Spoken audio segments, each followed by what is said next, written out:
எல்லாரும் நல்லா இருக்கீங்களா? இந்த சமையல் சேனல் வழியா உங்க எல்லாரையும் சந்திக்கிறதுல மிக்க மகிழ்ச்சிங்க. சிம்பிளான சமையல் எக்ஸலண்டான டேஸ்ட்ல வரணும்னா நம்ம சேனலை தொடர்ந்து பாருங்க. உங்களோட கருத்துக்களை கமெண்ட் செக்ஷன்ல போஸ்ட் பண்ண மறக்காதீங்க. வாங்க கிச்சனுக்கு போகலாம், சுவையா ஆரோக்கியமா சமைக்கலாம். இப்போ செய்ய போகிறது ஒரு கோவில் பிரசாதம் தாங்க.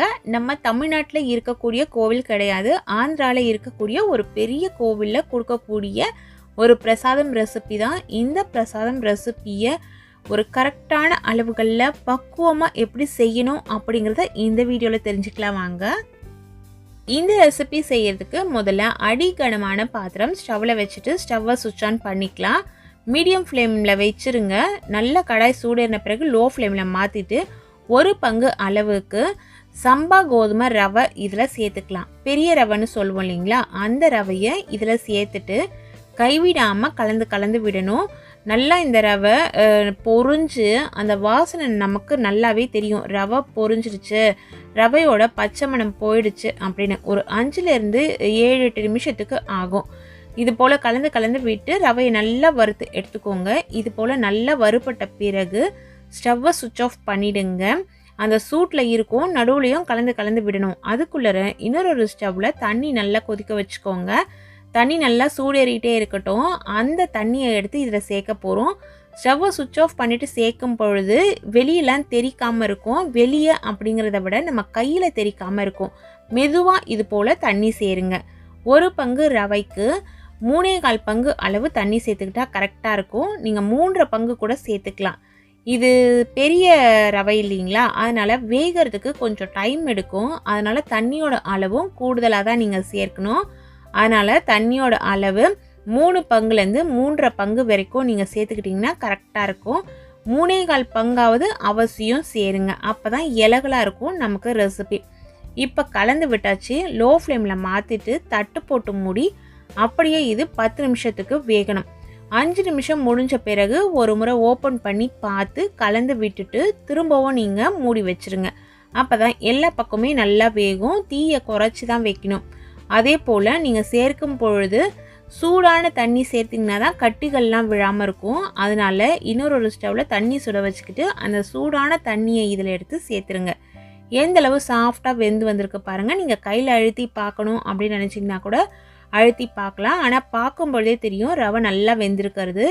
இது போல் தண்ணியெல்லாம் சுருங்கி ரவை நல்லா சாஃப்டாக வேகட்டும். அது வரைக்கும் கலந்து விட்டு வேக வச்சுக்கோங்க. இப்போ இது கரெக்டாக ரெடியாகி வந்திருக்கு. இப்போ இதில் இனிப்பு சேர்க்குறோம். 1 பங்கு அளவு ரவை எடுத்தோம் இல்லைங்களா, அதுக்கு 1 பங்கு அளவுக்கு வெள்ளை சர்க்கரை சேர்த்துருக்கோம். இந்த வெள்ளை சர்க்கரையை இதில் சேர்த்துட்டு நல்லா கலந்து விடலாம். வெள்ளை சர்க்கரை சேர்த்து கலக்கும் பொழுதே இதில் அப்படியே இலகலாக மாறும். நம்ம கேசரி செய்யும் பொழுது கூட நீங்கள் வாஷ் பண்ணியிருப்பீங்க. நம்ம இனிப்பு சேர்த்த உடனேயே இலகலாக மாறும். பொங்கல் செய்யும்பொழுது வெல்லம் சேர்த்த உடனேயே இலகலாக ஆகும் இல்லைங்களா, அதே போல் தான் இலகலாக ஆகும். நல்ல சர்க்கரையை எல்லா பக்கமும் படுற மாதிரி கலந்து விட்டுட்டு லோ ஃப்ளேமில் வச்சுருங்க. நம்ம தண்ணி ஊற்றி வேக வச்சோம் இல்லைங்களா, அப்போ லோ ஃப்ளேமில் வச்சது அப்படியே தான் இருக்கணும். தீயை கொஞ்சம் கூட நம்ம அதிகப்படுத்தக்கூடாது. கலந்து விட்டுட்டு தட்டு போட்டு மூடி திரும்பவும் இது ஒரு 10 நிமிஷத்துக்கு லோ ஃப்ளேம்லேயே வேகணும். நடுவில் வேணால் ஒரு முறை நீங்கள் கலந்து விட்டுக்கலாம். அதற்குள்ளே இதுக்கு வாசனைக்கு ஒரு பொடி ரெடி பண்ணிக்கலாம். ஒரு இடிக்கிற உரல் எடுத்துக்கோங்க. அதில் சின்ன துண்டு ஜாதிக்காய் சேர்த்துக்கிறேன். ஜாதிக்காயோட அளவு ரொம்ப குறைவாக இருக்கட்டும். இதில் சேர்த்த பிறகு படிகாரம் ஒரு 2 சிட்டிகை அளவு சேர்க்கணும். படிகாரம் இந்த ரெசிபிக்கு அவசியம் சேர்ப்பாங்க, அதனால் சேர்த்துக்கோங்க. 1/2 டீஸ்பூன் அளவுள்ள ஏலக்காய் விதைகள் இதில் சேர்க்கிறேன். குங்குமப்பூ 2 சிட்டிகை அளவு சேர்க்கணும். சேர்த்துட்டு இது எல்லாத்தையும் நல்லா பவுடராக இடித்து நம்ம எடுத்து வச்சுக்கணும். இடித்து தான் சேர்க்கணும். கோவிலில் சேர்க்கும்பொழுது ஏலக்காவை முழுசாகவே அப்படியே சேர்த்து இடிப்பாங்க. நான் ஆல்ரெடி விதைகள்லாம் எடுத்து ஏலக்காவை 1-2 இடித்து வச்சுருந்தேன். அதனால் அதை இதில் சேர்த்து நான் இடிச்சிட்டேன். இப்போ பாருங்கள், இது போல் நமக்கு பவுடராக இருக்கணும். ரொம்ப அப்படியே மைய பவுடராக ஆகாது. இடிக்கும் பொழுது 1-2 தான் இருக்கும். ஆனால் இது போல் நீங்கள் பவுடராக செஞ்சு வச்சுக்கோங்க. இப்போ ரவை எந்த அளவு வெந்திருக்கு அப்படிங்கிறத நம்ம பார்க்கலாம். நம்ம சேர்த்த சர்க்கரையெல்லாம் நல்லா கேரமலைஸ்ட் ஆகி ரவையோடு சேர்ந்து நல்லா ஊறி வந்திருக்கும். ரவை பார்த்தீங்கன்னா நான் இன்றைக்கி எவ்வளவு எடுத்தேன் அப்படிங்கிறது மெஷர்மெண்ட் கப்பில் அரை கப் அப்படின்னு ஒரு மெஷர்மெண்ட் இருக்கும். அதில் 125 mlன்னு போட்டிருக்கோம். அதில் ஒரு கப் அளவு எடுத்தேன். அதுக்கு தான் இந்த சின்ன துண்டு ஜாதிக்காய், அந்த ஜாதிக்காயோட அளவு எவ்வளோ இருக்கும்னு பார்த்தீங்கன்னா 2 மிளகு சேர்த்தா எந்த அளவு சைஸ் இருக்குமோ அந்த அளவு இருக்கும். மற்ற ஸ்பைசஸ் அளவும் அதே தான். நீங்கள் இதை விட அதிக குவான்டிட்டி செய்கிறீங்கன்னா அதுக்கு ஏற்ற மாதிரி இந்த வாசனை பொருட்களோட அளவை கூடுதலாக சேர்த்துக்கோங்க, இல்லை குறைவாக சேர்த்துக்கோங்க. இந்த அளவுக்கு இந்த அளவு வாசனை சேர்த்தா தான் கரெக்டாக இருக்கும். கலந்து விட்டுட்டு தட்டு போட்டு மூடி வச்சுருந்தோம். இப்போ திரும்பவும் நல்லா இது அந்த சர்க்கரை பாகெல்லாம் உறிஞ்சிக்கிட்டு சூப்பராக நமக்கு ரெடியாகி வந்திருக்கு. பார்க்கும்போதே உங்களுக்கு தெரியும் பாருங்கள், சர்க்கரையோட அந்த பிசுக்கு பதம் போல் வந்திருக்கும் ரவையில். இந்த சமயத்தில் நம்ம எந்த கப்பில் ரவை அளந்தோமோ, எந்த கப்பில் சர்க்கரை அளந்தோமோ அதே கப்பில் 1 கப் அளவுக்கு நல்லா குவிச்சு அளந்து வெல்லம் சேர்த்துக்கோங்க. துருவின வெல்லம் தான் சேர்க்கணும். இந்த வெல்லத்தில் தூசிலாம் இருக்காது அப்படிங்கிறதுனால டைரெக்டாகவே நான் இதில் சேர்த்துருக்கேன். சப்போஸ் நமக்கு வெல்லத்தில் தூசி இருக்கும் அப்படின்னு டவுட் இருந்துச்சுன்னா கொஞ்சமாக தண்ணி விட்டு கொதிக்க வச்சு நல்லா அது கரைஞ்ச பிறகு வடிகட்டி எடுத்து சேர்த்துக்கோங்க. வெல்லம் சேர்த்து கலந்து விடும்பொழுது திரும்பவும் இது இலைகளாக மாறும்.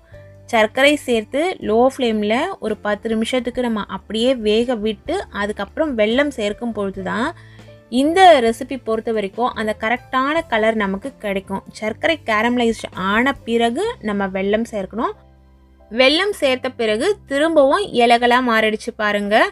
ஆனால் அடி பிடிக்கவே இல்லை. இது வரைக்கும் நம்ம இதில் நெய் சேர்க்கவே இல்லை.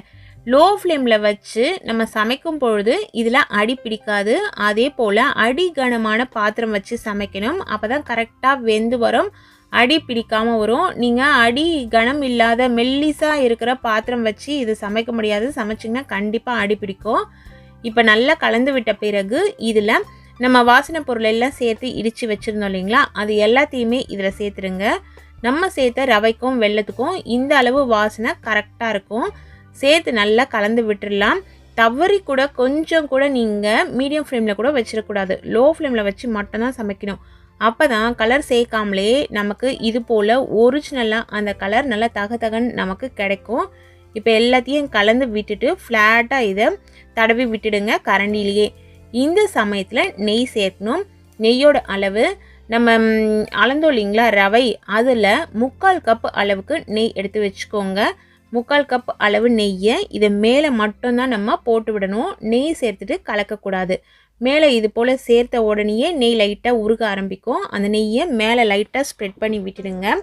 உருகின நெய்யாக இருந்துச்சுன்னா அதுவே நமக்கு ஸ்ப்ரெட் ஆகிக்கும்.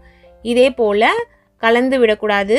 இதே போல் மேலே லைட்டாக ஸ்ப்ரெட் பண்ணி விட்டாலே போதும். வெல்லம் அந்த ஸ்பைஸ் பவுட்ரு போட்ட பிறகு கலந்து விட்டுட்டு மேலே நெய் சேர்த்துட்டு இதே போல் தடவி விட்டுட்டு தட்டு போட்டு மூடி திரும்பவும் நம்ம 5லேருந்து 8 நிமிஷத்துக்கு லோ ஃப்ளேமில் இதை வேக வைக்கணும்.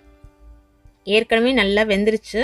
வெல்லத்தோட பச்சை மணம் போகணும், கரெக்டான டெக்ஸ்சர் நமக்கு கிடைக்கணும். அதுக்காக இந்த நெய் சேர்த்த பிறகு தட்டு போட்டு மூடி லோ ஃப்ளேமில் அப்படியே விட போகிறீங்க. இது நல்லா சூப்பராக இந்த வெல்லமும் இப்போ கேரமலைஸ்ட் ஆகி சர்க்கரையோட சேர்ந்து இந்த ஸ்பைசஸோட வாசனையில் மேலே சேர்த்த நெய் அடி வரைக்கும் உள்ளே ஊறி சூப்பராக இந்த பிரசாதம் ரெடி ஆகிடுங்க. மேலே பாருங்கள் தகன்னு எப்படி நல்லா நெய் கொப்பளிச்சுக்கிட்டு நிற்குது. இப்போ கலந்து பாருங்களேன், உங்களுக்கு அந்த டிஃப்ரென்ஸ் தெரியும். எந்த அளவு தகன்னு சூப்பராக ரெடி ஆகிருக்குல்ல. இந்த பிரசாதம் ஆல்மோஸ்ட் ரெடி ஆகிடுச்சு. இன்னும் ஒரு 1 or 2 மினிட்ஸில் நம்ம ஸ்டவ்வை சுவிட்ச் ஆஃப் பண்ணிக்கலாங்க. இந்த பிரசாதம் ஆந்திராவில் இருக்கக்கூடிய அன்னவரம் கோயிலில் கொடுக்கக்கூடிய பிரசாதம் தாங்க. அதாவது வீர சத்யநாராயண கோவில் அப்படின்னு பெருமாள் கோவில் இருக்குது. அந்த பெருமாள் கோவிலில் பக்தர்களுக்கு கொடுக்கக்கூடிய பிரசாதம் தான் இது. இந்த ரெசிபியை உங்கள் வீட்டில் இதே அளவுகளில் சமைச்சு பெருமாளுக்கு படைச்சி வேண்டிக்கிட்டு சாப்பிட்டு பாருங்கள். உண்மையிலேயே டேஸ்ட் அட்டகாசமாக இருக்குங்க. நான் ஸ்டவ்வை சுவிட்ச் ஆஃப் பண்ணிவிட்டு ஒரு 5 நிமிஷம் ஆற விட்டுட்டேன். ஆறின பிறகு பாருங்கள் எந்த கன்சிஸ்டன்சியில் இருக்குன்னு. இது போல் ஒரு அல்வா பதத்தில் இருக்கணும். பாதி அளவு சூடு ஆறிடுச்சு. பார்க்கும்பொழுதே நல்லா தகன்னு கரண்டியில் ஒட்டாமல் அப்படியே வழுக்கிட்டு விழுது பாருங்கள். இதே அளவுகளில் கரெக்டாக நம்ம தண்ணி சேர்த்து இனிப்பு சேர்த்து தேவையான அளவு நெய் சேர்த்து செய்யும் பொழுது தான் இந்த கரெக்டான கன்சிஸ்டன்சி கிடைக்கும். டேஸ்ட்டும் நமக்கு அட்டகாசமாக வரும். இப்போ இதை நீங்கள் வேறு ஒரு பவுலில் கூட சேஞ்ச் பண்ணி வச்சுக்கலாம். இந்த ரெசிபியை இதே அளவுகளில் பக்குவம் மாறாமல் செய்யுங்க. டேஸ்ட் வேறு லெவலில் இருக்குங்க. இது போல் நல்ல நல்ல ரெசிபிஸ் தெரிஞ்சுக்கணுன்னா நம்ம சேனலை தொடர்ந்து பாருங்கள். சுவையாக சமைச்சு சாப்பிட்டு மகிழ்ச்சியாக வாழுங்க. சுவையாகவும் இருக்கணும், ஆரோக்கியமாகவும் இருக்கணும்னா நம்ம சேனலை பார்த்து சமைங்க. Thank you friends.